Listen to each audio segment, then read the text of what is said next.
Hello दोस्तों, तो आपका स्वागत है पवन स्टडी ऑफिशियल में। आज हम देखने वाले हैं कक्षा 9वीं के पेपर के लिए कुछ महत्वपूर्ण प्रश्न जो हमारी प्रश्न बैंक की इकाई 1 से आने वाले हैं।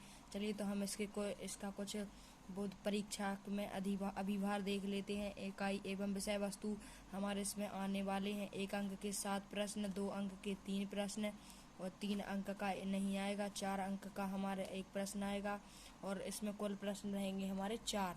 चलिए तो हम इसके प्रश्न देख लेते हैं। हमारे प्रश्न है आदिकाल की समय सीमा है। आदिकाल की समय सीमा क्या है? तो आदिकाल की समय सीमा है सन 993 से सन 1318 तक। और दूसरा प्रश्न है हमारा सूरदास किस भक्ति शाखा के कवि हैं?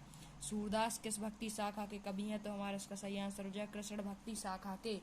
चलिए तो हम और आगे देखते हैं। कृष्ण भक्ति शाखा के कवि हैं। तो इसमें है तीसरा प्रश्न है आदिकाल को रामचंद्र शुक्ल ने नाम दिया। आदिकाल को रामचंद्र शुक्ल ने नाम दिया। तो हमारा इसका सही आंसर हो जाएगा वीरगाथा काल।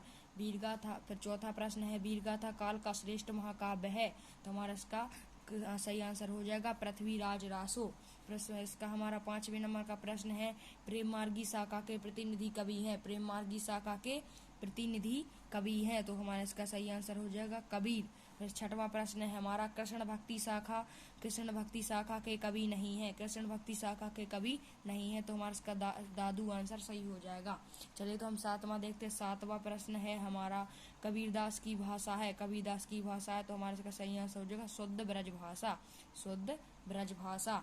चलिए तो हम और आगे देखते हैं। हमारा 8वां प्रश्न है।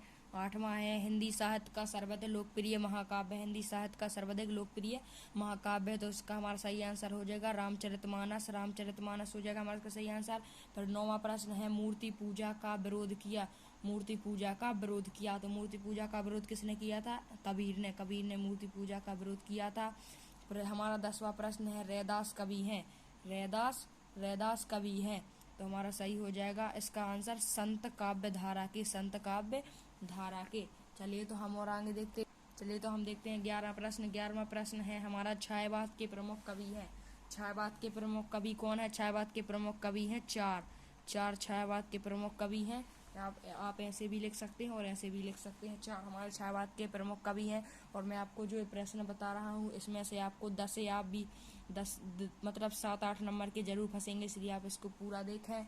चलिए तो हमारा 12वां प्रश्न है। 12वां प्रश्न है हमारा प्रगतिवादी कवि हैं। तो हमारा इसका रामधारी सिंह दिनकर।